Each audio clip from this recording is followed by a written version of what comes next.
Bueno, Cecilia Merchán, hemos visto una presentación de alguien que reúne requisitos que nos gustan, que es funcionaria y es militante.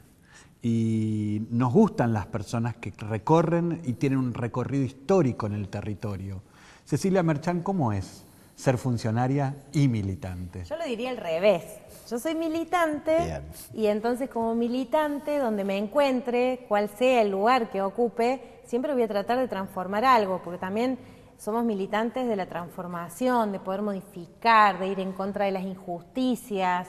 Digamos, creo que eso, lo interesante de esto es poder llevarlo a cada uno de los ámbitos. Hoy me toca ocupar este espacio, me tocó ser diputada, y en cada uno de esos lugares creo haber puesto justamente toda ese deseo profundo que es transformar la realidad. Y ocupás un espacio que se enfrenta al machismo, no solamente todos los espacios se enfrentan al machismo, todos los espacios. Absolutamente todos los espacios, pero en particular estos que interpelan al machismo, porque la trata es una de las tantísimas consecuencias violentas del machismo, ¿verdad, Cecilia? Sí, ahí me parece algo bien interesante a plantear, y es que la trata de personas en la Argentina y en general, la mayoría de las legislaciones en los distintos países, no hablan solo de la trata con fines de explotación sexual, sino también con fines de explotación laboral y otros fines, servidumbre, matrimonio forzado, venta de órganos. Me parece esto importante porque en la Argentina, de los más de 6.300 rescates que ha habido desde el año 2008 a esta parte, la mitad es de mujeres y niñas con fines de explotación sexual y la otra mitad es de hombres, mujeres, niños y niñas con fines de explotación laboral. Y digo todo esto porque yo soy una militante en general por la igualdad y por los derechos, pero particularmente de los derechos de las mujeres. Entonces, claramente, lo que es el machismo es algo que uno ya tiene incorporado. Lo incorporé desde que mi abuela a los 6 años me explicó que era analfabeta porque era pobre, porque era del campo y porque era mujer. ¿Qué es el machismo? Si pudiéramos decirle a la audiencia. El machismo es una forma de entender las relaciones entre hombres y mujeres que hace que los hombres tengan el poder de decisión en casi o en todos los ámbitos y que las mujeres no. Entonces, esto lleva a un nivel de desigualdad tan grande que violenta en todos los ámbitos. Los niveles de desigualdad violenta que no podamos ocupar los lugares con la misma facilidad, violenta que en la casa los roles estén totalmente disociados, violenta que los hombres crean que consumir el cuerpo de una mujer es algo normal, ¿no? Que gozar ellos sobre el cuerpo de la mujer y que la mujer no pueda gozar es algo natural. O de otro hombre.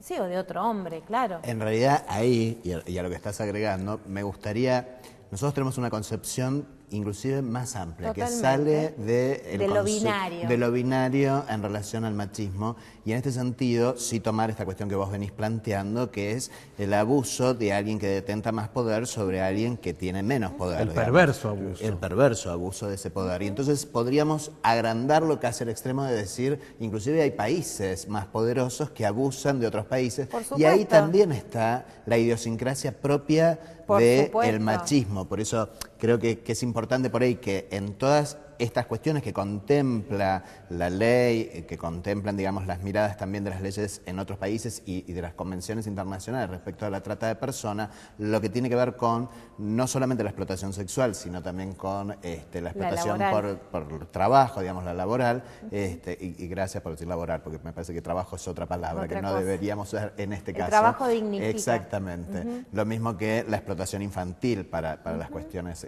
laborales. Que siempre decimos trabajo infantil y creo que deberíamos erradicar la cuestión del trabajo porque no es trabajo justamente. Y creo que ahí también se ve esto que vos planteabas, ¿no? Del machismo y de justamente, nosotros solemos decir que el machismo es el padre de las desigualdades y el padre, por ende, de todas las violencias, fundamentalmente de la violencia de género, pero de todas las violencias. Y que es una perversa distribución de poder.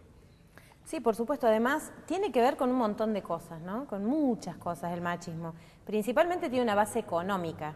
Y es que todo el sistema el sistema capitalista, un sistema desigual que lleva siglos, ¿no? Como vos decías, con países que gobiernan, con países que son súbditos de estos otros países, o que algunos que tienen que entregar su materia prima solamente para que los demás puedan vivir mejor, etcétera, requiere que haya un trabajo que no se paga.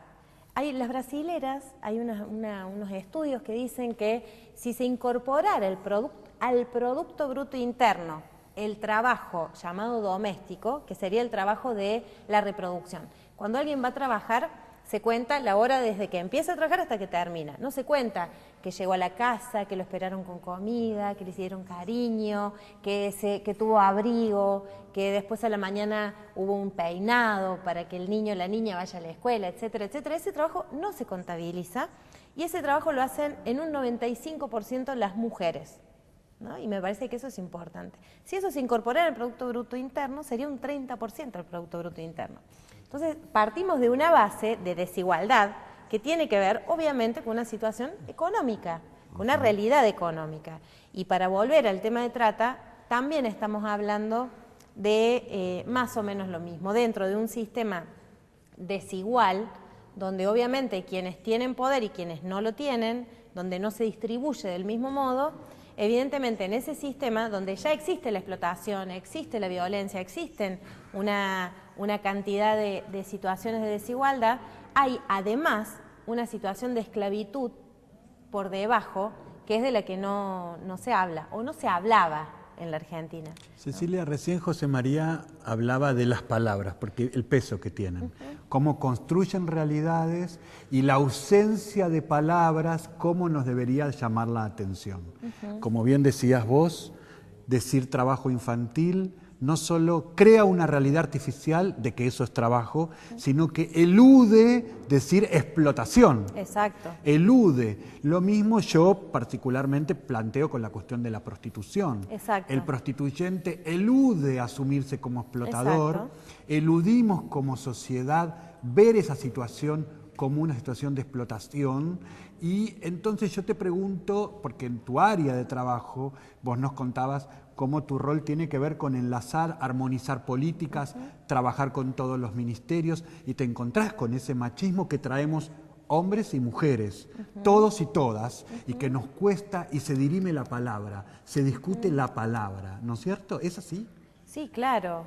Creo que tampoco existe o sirve decir solo trata, sin decir trata para explotación, justamente. Y explotación sexual y explotación laboral. A mí me parece, ustedes hablaron hace un rato de algunas cuestiones que son muy importantes, que tienen que ver con nuestra historia. Si bien es cierto que a principios del siglo tuvimos la primera ley en contra de la trata con fines de explotación sexual, que dice con claridad que las mujeres no pueden ser perseguidas, las mujeres que están en esa situación no pueden ser perseguidas, y que hay que perseguir a los proxenetas y que están prohibidos los prostíbulos. Sin embargo, en estos 10 años, ustedes pueden saber, cualquiera que conoce el país sabe que está lleno de prostíbulos el país. Sí. Entonces, y persecución permanente hacia las mujeres en situación de prostitución. Permanente a las mujeres en situación de prostitución. Porque nosotros tenemos esa ley nacional, pero luego cada provincia, como sabemos, organiza sus propias estructuras. Entonces, persigue con los códigos de falta y los códigos contravencionales a las mujeres que están en la calle. O travestis, o personas, o varones. Por supuesto, sí. Perdón, a hombres y a mujeres, y a travestis, a trans, a todas las personas que están en esa situación, que igualmente en su gran mayoría son mujeres. Y además las persigue distinto. Exacto. Siempre hay distinción a la hora de perseguir al hombre en situación de prostitución, a la mujer en situación de prostitución, a la mujer en situación de pobreza y situación de prostitución, a la persona trans. Siempre hay distinto. Siempre hay una distinción, ¿no? Y hay machismo. De eso, si quieren, después podemos hablar un poquitito, porque me parece que es interesante cómo se menciona a cada quien de acuerdo a lo que vive o a lo que realiza, a hombres y a mujeres, ¿no? Bien, lo cierto es que en nuestro país sucede eso. Lo interesante de la primera ley del año 2008 es que nosotros logramos que este fuera un delito federal, que por primera vez se pueda perseguir en el ámbito federal, o sea, por un lado se puede perseguir de provincia a provincia, cosa que no sucedía hasta ese momento, y por otro lado se puede investigar también desde la Fiscalía General de la Nación, se puede investigar desde nuestra justicia y con nuestras fuerzas policiales, lo que de algún modo desarma también algunas redes que a nivel territorial estaban como muy asentadas. Lo interesante, además de todo esto, es que a partir del 2008 fueron creados muchos organismos, la Fiscalía Especializada, la Oficina de Rescate, una Oficina de Asistencia a las Víctimas en el Ministerio de Desarrollo, la formación y capacitación de nuestras fuerzas de seguridad para que puedan avanzar. Que es algo progresivo eso. Por supuesto, es muy complejo todo de lo que estamos hablando.